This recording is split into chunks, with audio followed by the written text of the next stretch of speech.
ধরো খাদান আসছে, যেটা মানে ফুললি কমার্শিয়াল একটা ছবি।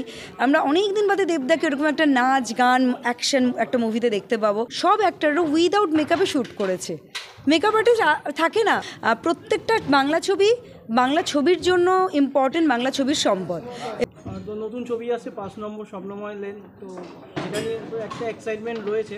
ডেফিনেটলি দর্শকদের এটাই বলবো যে মানসী সিনহা পরিচালিত আগের যে ছবিটি ছিল এটা আমাদের গল্প আপনারা প্রচুর ভালোবেসেছেন, এবং আপনাদের যেরকম প্রত্যাশা রয়েছে মানসীদির নেক্সট ছবির থেকে, আমাদেরও আপনাদের কাছ থেকে এটাই প্রত্যাশা রয়েছে যে আপনারা যতটা ভালোবেসেছেন তার থেকে আরও বেশি ভালোবাসবেন এই ছবিতে। কারণ এই ছবি কিন্তু একটা আপনার পরিবারের গল্প বলবে, এবং আপনার প্রত্যেকে মনে হবে যে এই তো আমি আমাকে দেখতে পাচ্ছি, এবং আমাকেও একটা নতুন চরিত্রে দেখবেন আপনারা, মনে হবে একদম পাশের বাড়ির মেয়ে, সেই রকমই একটি ক্যারেক্টার।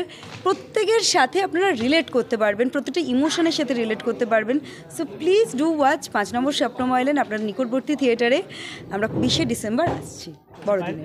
পরপর সেই দিনই 20 তারিখে কিন্তু অনেকগুলো সিনেমা রিলিজ, একদম। কোথাও গিয়ে কি একটা হাড্ডাহাড্ডি লড়াই হবে বলে মনে হচ্ছে? না, আমি লড়াইতে বিলিভই করি না। আমি বিলিভ করি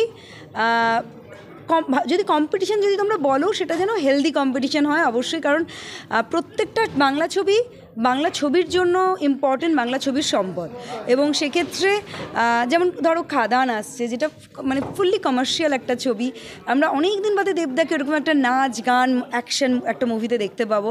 সো আমি লুকিং ফরওয়ার্ড যে আমি কবে গিয়ে এই ছবিটা দেখবো। এবং আমাদের যে ছবিটা আমরা এটা একটা কমপ্লিটলি একটা ঘরোয়া ছবি, একটা সম্পর্কের একটা গল্প বলে যে ছবিটা, সেরকম একটি ছবি। সো প্রত্যেকটা প্রেক্ষাপট হয়তো আলাদা।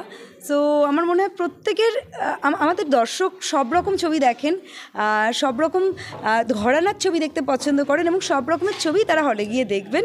তাতে আমাদের প্রত্যেকের ভালো লাগবে, মানে দর্শক হিসেবেও বলছি, শুধু আর্টিস্ট হিসেবে নয়, দর্শকদেরও ভালো লাগবে বিভিন্ন টাইপের। কারণ আমাদের অনেক দিন আছে কিন্তু ছুটির মরশুম, 25 তারিখ থেকে সেই 1 তারিখ বা আমরা চলতে থাকে এই ছুটির মরশুমটা।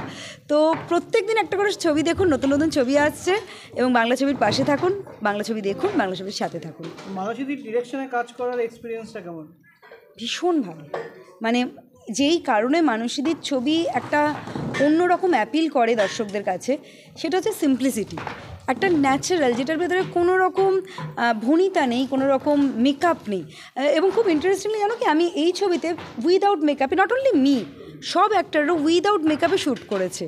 মেকআপ আর্টিস্ট থাকে না, মানে একজন হয়তো রইলো ওইটুকুই, মানে একটু টাচ আপ করে দেওয়া ঘামলে টামলে, উইদাউট মেকআপ। কারণ মানসীদির কাছ থেকে এটা শিখেছি যে এটা তো একটা পরিবারের গল্প, এবং দর্শকরাও কিন্তু আমাদের পরিবার, আমাদের বৃহত্তর পরিবারের পার্ট।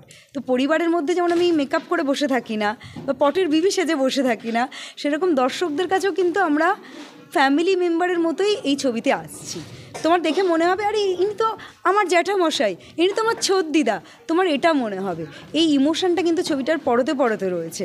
সো মানসীদির কাছ থেকে কাজ করে অনেক কিছু শিখতে পেরেছি, যে সিম্পলিসিটি কাকে বলে, বা মানে নর্মাল জিনিসটার ভেতরেও যে কতটা সৌন্দর্য থাকতে পারে সেটা শিখেছি। প্রায় 3টে ভাষায় তুমি কাজ করো সবসময়, তো কলকাতায় আসতে হয়, আবার তোমাকে বাইরে যে কতটা চাপ হয়? চাপ, হ্যাঁ, যদি তুমি বলো টাইম ম্যানেজমেন্ট বা ট্রাভেল, এগুলো ঠিক আছে, এগুলো তো হয় ডেফিনেটলি, কিন্তু এনজয় করি লাইফে না, যেটা আমরা ভালোবাসি করতে, সেটা করতে পারলে চাপ লাগে না। তো সেরকমই আমি এই পুরো বিষয়টাকে এনজয় করি, কারণ নতুন নতুন ল্যাঙ্গুয়েজ, নতুন নতুন কালচার, নতুন নতুন খাওয়া দাওয়া, আমি ভেরি ফুডি। তো সব কিছু মিলিয়ে আমার কিন্তু ওই চাপটা লাগে না। রাদার আমি মানে না যে হলে একটা জায়গায় বেশি দিন থাকলেই আমার কিরকম একটা চাপ লাগে, যে এগুলো একটা বদ্ধ লাগতে থাকে।